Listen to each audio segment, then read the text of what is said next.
नेपाल घटना पर बोले गजेंद्र सिंह शेखावत, सभी भारतीय सुरक्षित, जल्द लौटेंगे स्वदेश। केंद्रीय पर्यटन एवं संस्कृति मंत्री गजेंद्र सिंह शेखावत बुधवार को विशेष विमान से अल्प प्रवास पर जोधपुर पहुंचे।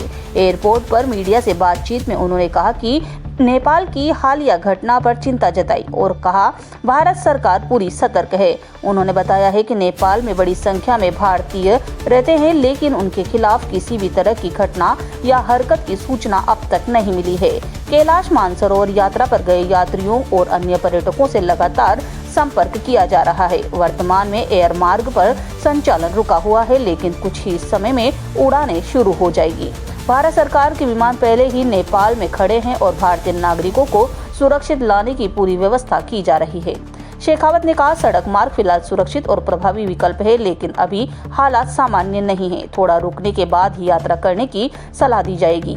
प्रधानमंत्री नरेंद्र मोदी ने पंजाब, हिमाचल और जम्मू के दौरे से लौटते ही दिल्ली में समीक्षा बैठक की और सभी व्यवस्थाओं की मॉनिटरिंग ली। नेपाल के साथ ही भारत के संबंधों पर उन्होंने कहा कि दोनों देशों के बीच रोटी बेटी का रिश्ता है और हजारों साल पुराना है।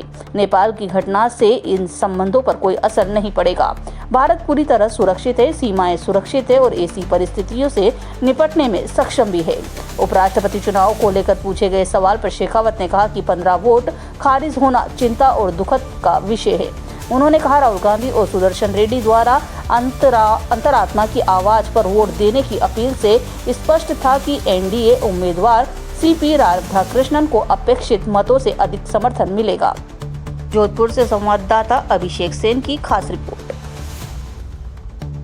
के रास्ते से वो लोग भारत में आराम से आ सकते। विशेष मीटिंग करने वाले सिर्फ पीएम इसी को लेकर वो मीटिंग ऑलरेडी कल पीएम साहब जब दिल्ली में पंजाब और कश्मीर की यात्रा करके, हिमाचल, पंजाब और जम्मू की यात्रा करके बाढ़ की स्थितियों का आकलन करके लौटे थे, तब आते ही उन्होंने इन सारी व्यवस्थाओं पर सुरक्षा संबंधी कैबिनेट की उप समिति के साथ बैठ करके और सारी व्यवस्थाओं पर विचार किया था, सारी स्थिति परिस्थिति की समीक्षा की। 80 लाख नेपाली अपने भारत में भी है।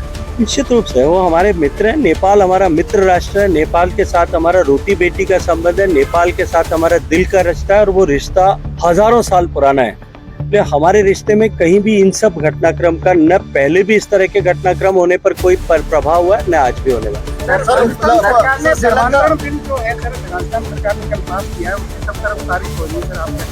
मैं उसका हृदय पूर्वक स्वागत करता हूँ। अगर पहले ऐसा हुआ होता तो शायद देश में जो डेमोग्राफिक नुकसान हुआ है वो शायद कहीं हद तक रुकता। 100% सुरक्षित है, आप बिल्कुल चिंता मत करिए।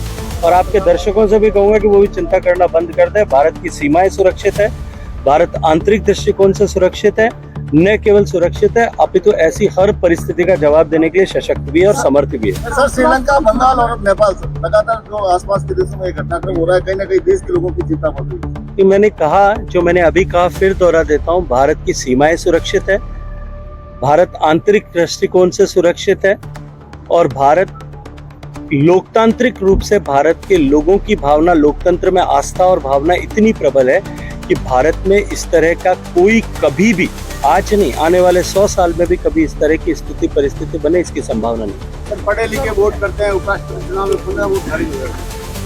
निश्चित रूप से चिंता की विषय है, निश्चित रूप से दुख का भी विषय है, लेकिन अभी ये तय होना बाकी है कि पहले, क्योंकि लोकतांत्रिक व्यवस्था में वोट सीक्रेट है, तो ये तय नहीं किया जा सकता कि किसका वोट खारिज हुआ है। लेकिन जिनका भी हुआ है वो निश्चित रूप से हम सब के लिए दुख का विषय। सर, जोधपुर एयरपोर्ट उद्घाटन की रिपोर्ट, चलिए इंतजार करिए, अच्छा होगा। भारतीय एनडीए, जैसा मैंने पहले भी कहा था, कल सुबह आप ही के मीडिया के मित्रों ने दिल्ली में, जब मैं वोटकास्ट करके 10:30 बजे निकला था, तब मुझे पूछा था कि राहुल गांधी जी ने और सुदर्शन रेड्डी दोनों ने, उन दोनों ने ही अंतरात्मा की आवाज पर वोट देने का आह्वान किया। और तब मैंने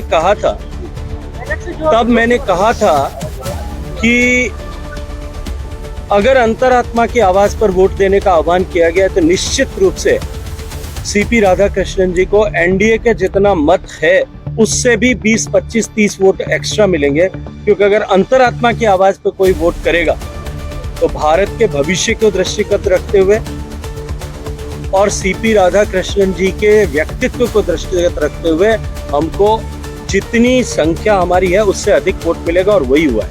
सर, तो विचार जहां तक बैलेट के पर प्रश्न खड़े करने का, मैं सिर्फ इतना कहना चाहता हूं कि जो कल तक ईवीएम पे प्रश्न खड़ा करके बैलेट को अच्छा बता रहे थे, वो आज अपने आप को हंसी का पात्र बनाते हुए वो अब बैलेट पर संदेह व्यक्त करते हैं। वोट चोरी हो गई सर।